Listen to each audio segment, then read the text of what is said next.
श्री परमात्मने नमः। श्री चैतन्य चरित्रावली अध्याय श्री गोपीनाथ क्षीरचोर। आगे। पुरी महाशय ने उस दूध को पिया। इतना स्वादिष्ट दूध उन्होंने अपने जीवन में कभी नहीं पिया था। वे मन में अत्यंत ही प्रसन्न होते हुए उस दूध को पीने लगे। उनके हृदय में उस सांवले ग्वाले के लड़के की सूरत गड़ सी गई थी। वे बार बार उसका चिंतन करने लगे। दूध पीकर पात्र को पृथ्वी पर रख दिया और उस ग्वाल कुमार की प्रतीक्षा में बैठे रहे। आधी रात्रि बैठे ही बैठे बीत गई, किंतु वह ग्वाल कुमार नहीं लौटा। अब तो पुरी महाराज की उत्सुकता उस लड़के को देखने की अधिकाधिक बढ़ने लगी। उसी स्थिति में उन्हें कुछ तंद्रा सी आ गई। उसी समय सामने वही बालक खड़ा हुआ दिखाई देने लगा। उसने हंसते हंसते कहा, पुरी, मैं बहुत दिन से तुम्हारे आने की प्रतीक्षा कर रहा था। तुम आ गए, यह अच्छा ही हुआ। ग्वाले के लड़के के वेश में मैं ही तुम्हें दूध दे गया था। अब तुम मेरी फिर से यहाँ प्रतीक्षा करो। मैं यहाँ इस पास की झाड़ी के नीचे दबा हुआ हूँ। पहले मेरे यहाँ मंदिर था। मेरा पुजारी मलेच्छों के भय से मुझे इस झाड़ी के नीचे गाड़ कर भाग गया था। तब से मैं इस झाड़ खंड में ही दबा हुआ पड़ा हूँ। अब तुम मुझे यहाँ से निकाल कर मेरी विधिवत पूजा करो। मेरा नाम श्री गोपाल है। मैंने ही इस गोवर्धन को धारण किया था। तुम इसी नाम से मेरी प्रतिष्ठा करना। इतना कहकर वह बालक पुरी का हाथ पकड़कर उस कुंज के समीप ले गया और उन्हें वह स्थान दिखा दिया। आंखें खुलने पर पुरी महाराज चारों ओर देखने लगे, किंतु वहां कोई नहीं था। प्रातःकाल उन्होंने ग्राम के लोगों को बुलाकर सब वृत्तांत कहा और श्री गोपाल के बताए हुए स्थान को उन्होंने खुदवाया। बहुत दूर खोदने पर उसमें से एक बहुत ही सुंदर श्याम वर्ण की सुंदरी सी मन को मोहने वाली मूर्ति निकली। पुरी ने उसी समय ग्रामवासियों से एक छप्पर छंवाकर उसमें एक ऊंचा सा आसन बनाया और उसके ऊपर उस श्री गोपाल की मूर्ति को स्थापित किया। मूर्ति को स्थापित करके उन्होंने विधिवत भगवान को पंचामृत से स्नान कराया। फिर शीतल जल से भगवान के श्री विग्रह को खूब मल मल कर धोया। सुगंधित चंदन घिसकर संपूर्ण शरीर पर लेपन किया और धूप दीप नैवेद्य तथा वन्न फल फूलों से उनकी यथाविधि पूजा की।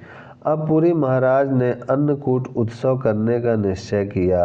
उस ग्राम में जितने ब्राह्मणों के घर थे सभी से कह दिया कि वे यथाशक्ति अपने घर से भोजन की सामग्री लेकर अपनी अपनी स्त्रियों के सहित यहाँ अपनी अपनी रुचि के अनुसार भांति भांति के व्यंजन बनावें।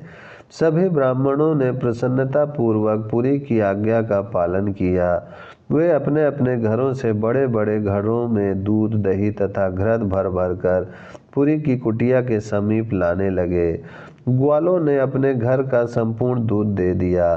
दुकान करने वाले बनियों ने चावल बूरा तथा घृत आदि बहुत सी भोजन की सामग्री भगवान के भोग के लिए प्रदान की।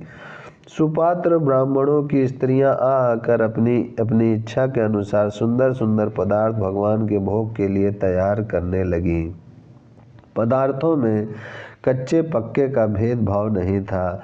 जिसे जो भी बनाना आता था और जिसे जो भी अधिक प्रिय था वही आप अपनी शुद्ध भावना के अनुसार उसी पदार्थ को भक्ति भाव से बनाने लगी।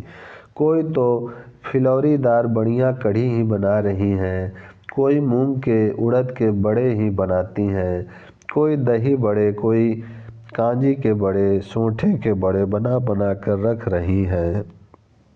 कोई पूड़ी कचौड़ी मालपुआ मीठे पुआ बेसन के पुआ बाजरे की टिकियाँ ही बना रही हैं। कोई बेसन के लड्डू मूंग के लड्डू निकुती के लड्डू सूजी के लड्डू चूरमा के लड्डू कांगनी के लड्डू आदि भांति भांति के लड्डुओं को ही भोग के लिए तैयार कर रही हैं। कोई भांति भांति के साग खट्टे मीठे विविध प्रकार के रायते ही बना बना कर एक ओर रखती जाती हैं। कोई छोटी छोटी बाटियां ही बनाकर उन्हें घी के पात्र में डुबो डुबो कर रखती जा रही हैं। कोई उन्हें हाथ से मींच कर चूरमा बना रही हैं। कोई पतली पतली फुल्कियां पका रही हैं। कोई कोई मोटे मोटे रोटी बनाकर भगवान को खिलाना चाहती हैं, कोई कांगना की भात बना रही हैं तो कोई बाजरे का भात उबाल रही हैं, कोई रमासों को उबाल कर ही छौंक रही हैं, कोई चनों को फुलाकर उन्हें घी में तल रही हैं, कोई आमचूर की, पोदनी की, मेवाओं की, इमली की तथा और भी कई प्रकार की चटनियों को पीस पीस कर पत्थर की कटोरियों में रखती जाती हैं। कोई मखानों की, चावलों की तथा और भी भांति भांति की खीर ही बना रही हैं। कोई दूध का खोआ बनाकर पेड़ा, बर्फी, खोआ के लड्डू, गुलाब जामुन आदि फलहारी मिठाइयाँ बना रही हैं। कोई दूध की रबड़ी बना रही हैं, कोई खुरचन तैयार करके दूसरी ओर रखती जाती हैं, कोई मट्ठा की महेरी ही भगवान को भोग लगाना चाहती हैं, कोई सुंदर सुंदर भांति भांति के चावलों के ही कई प्रकार से रांध रही हैं, कोई रोटियों को दूध में मींच कर उन्हें दूध में फुला रही हैं, कोई लपसी बना रही हैं, कोई हलवा, मोहन भोग, दूध लपसी आदि पदार्थों को बनाने में लगी हुई हैं। इस प्रकार सभी ने अपनी अपनी इच्छा के अनुसार सैकड़ों प्रकार के सट रस युक्त भोजन बनाए। उन्होंने क्या बनाए, श्री गोपाल भगवान ने स्वयं उनके हृदय में प्रेरणा करके बनवाए, नहीं तो भला गांव की रहने वाली वे गंवारों की स्त्रियां ऐसे पदार्थों का बनाना क्या जाने। भगवान तो सर्वसमर्थ हैं, वे जिसके हाथ से जो भी चाहे करा सकते हैं। इस प्रकार सब सामान तैयार होने पर पुरी महाराज ने भगवान का भोग लगाया। पता नहीं भगवान कितने दिनों के भूखे थे, देखते ही देखते वे उन सभी पदार्थों को चट कर गए। पुरी महाशय को बड़ा विस्मय हुआ। तब भगवान ने हंसकर अपने हाथों से उन पात्रों को छू दिया। भगवान के स्पर्श मात्र से ही वे सभी पदार्थ फिर ज्यों के त्यों ही हो गए। पुरी महाराज ने प्रसन्नता प्रकट करते हुए सभी ब्रजवासी स्त्री पुरुष, बालक, वृद्ध तथा युवकों को वह प्रसाद बांटा। पुरी महाराज ने भगवान श्री गोपाल को प्रकट किया है, यह समाचार दूर दूर तक फैल गया था। हजारों स्त्री पुरुष भगवान के दर्शन के लिए आने लगे। उस दिन भगवान के दर्शन को जो भी आता उसे ही पेट भरकर प्रसाद मिलता।